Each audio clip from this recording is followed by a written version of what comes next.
Welcome, everybody. Today, we're going to do our second safety side chat with Josh Ferguson. Josh, thanks for being with us today. You're welcome, Brent. Thanks for having me back. Yeah, it's exciting. We get to do the second part in a series. The last time we met, we talked a little bit about the criticality of professionalism in our industry. And today, you had a good idea, which is talking a little bit about the challenges of fitting in. Now, when you're working for a safety company like us and you get sent out to a job to a client, you're not an employee of that company. And I understand both the client's perspective and the employee perspective that there can be some challenges with that. So what are some of the challenges you've encountered with trying to fit in when you go to a job where you're not an employee of the company you're working for? Excellent question. So some of the challenges are when the client wants you to, like to wear their gear, they'll give you a safety vest, even a hard hat with, their company name and logo on it. And that's for the client, that's for their benefit. So the people in the field kind of see you as one of them, but trying to balance kind of looking like the clients, but also representing ISS and juggling their values. It can be challenging if the values don't align. Now, when the client's values and ISS's values align, it makes it a whole lot easier. I think that's a good point. It's something important that we have to do on the front end, which is make sure that what we're trying to accomplish and the goals of the client do align, because sometimes the client's looking for a golden goose, somebody to come out and fix something.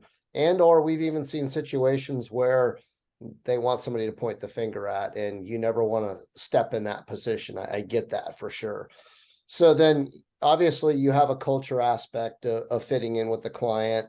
You also sometimes run in the situation where you're treated a little bit differently, because let's just say you're part of a safety team of 7 people on site and the other 6 are direct hires and you're a contractor. They may treat you a little differently. So what are some of the tricks that you've learned to try to fit in with that group and get them to accept you as one of their own?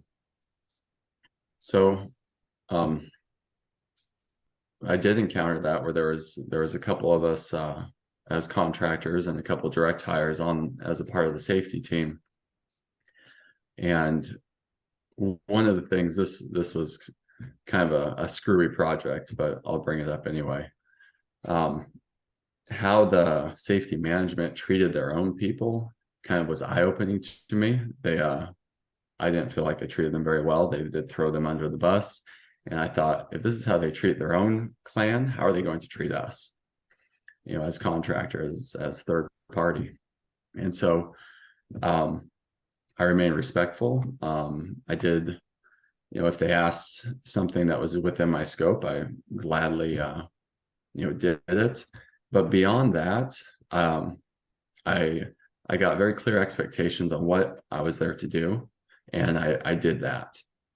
Beyond that, I volunteered to deliver, some general orientations, and I think that helped set the tone of, hey, I'm here to help, but I'm also here to do a little bit more than what you expect.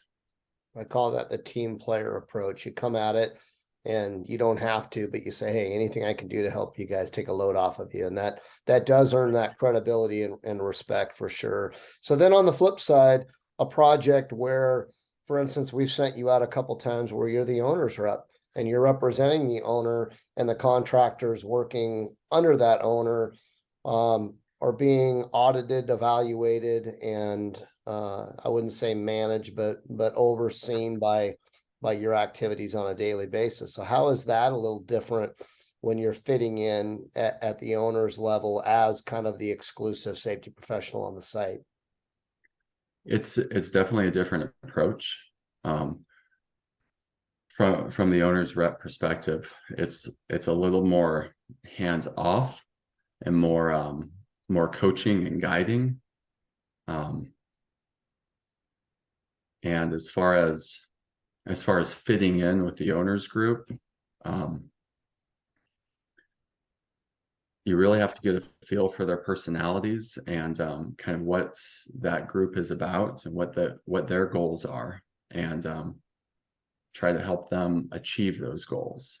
You know, if their goals are, okay, we want this is what we're seeing from a safety perspective. The client has had, 3 fall incidents, and we don't want them to have a fall fatality on this project. Okay, now you have a pretty narrow focus on what you're looking at. And when you go out into the field, you specifically have eyes for that, and try to identify trends. Anything else you're seeing in the field, like if somebody's not wearing the harness or something, stop that immediately and report it, and come up with ideas. Hey, we need to have maybe we need a safety stand down, and communicate it to everybody, not just to one specific work crew. Sure. I have found that working on the owner's rep team, some of these groups are large groups of people, but oftentimes there's 3 or 4 people overseeing a project, whether it's a solar project or a wind project, like the picture behind you, or it's a data center, or a chip plant of some kind, semiconductor plant. I do find that the acceptance level of that team bringing you in is different than it is when you're joining a contractor team as an additional resource to help them supplement to meet their headcount requirements.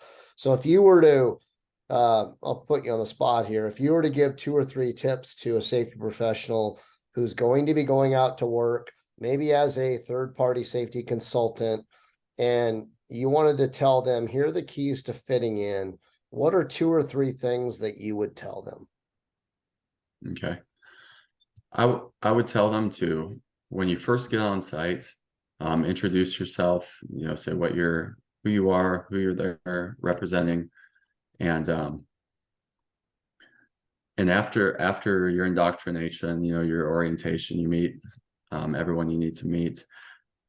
Ask to look at their site-specific safety plan and their company mission, values, and vision, and really embody those values.